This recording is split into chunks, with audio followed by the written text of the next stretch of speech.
Coorg part 1 mini ব্লগে আমি তোমাদের সাথে শেয়ার করেছিলাম আমরা কিভাবে ব্যাঙ্গালোর থেকে কুর্গ পৌঁছেছি আর কোথা থেকে স্কুটি রেন্ট নিয়েছিলাম। আজ তোমাদের সাথে শেয়ার করব সাইট সিনে আমরা কোথায় কোথায় গেছিলাম। তো প্রথমেই আমরা লাল চন্দনের বন পেরিয়ে কাবেরী নদীর ধারে এসে পৌঁছেছিলাম। দেখো দুপাশে লাল চন্দনের গাছ এগুলো পুরো। তারপর আমরা চলে গেছিলাম কাবেরী নদীর ধারে। নদীর ধারে এই নীল আকাশ দেখে মন যেন জুড়িয়ে যায়। এত সুন্দর জায়গা দেখে নিজেকে কন্ট্রোল না করতে পেরে কয়েকটা ফটো তুলেই ফেললাম। এরপর আমরা ওখান থেকে চলে গেছিলাম গোল্ডেন টেম্পল।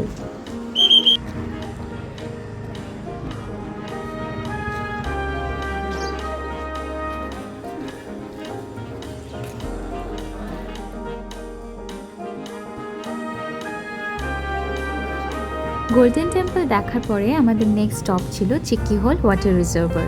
তবে সেটা দেখার আগে একবার এই রোডটা দেখো কত উঁচু। এই যে সেই চিকি হল ওয়াটার রিজার্ভার, খুব সুন্দর না?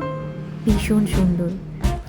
তবে লোকাল লোকজনদের থেকে শুনলাম বর্ষাকালে নাকি এর সৌন্দর্য আরও অনেক বেড়ে যায়। এই যে এখানে যে জায়গাটাকে শুকনো দেখছো, বর্ষাকালে এটা পুরো জলে থই থই থাকে। এরপর আমাদের নেক্সট স্টপ ছিল দুবারে এলিফ্যান্ট ক্যাম্প। এখানে আমাদের পার হেড টিকিট পড়েছিল 140 টাকা করে। নেক্সট আমরা গেছিলাম ওমকারেশ্বর টেম্পল, কিন্তু ওখানে ফটো ভিডিও তোলা নিষেধ থাকায় কোনোরকম কোনো ক্লিপ আমি নিতে পারিনি। এখন সন্ধেও হতে লেগেছে। কুর্গের প্রথম দিন আমাদের এইভাবেই কাটলো।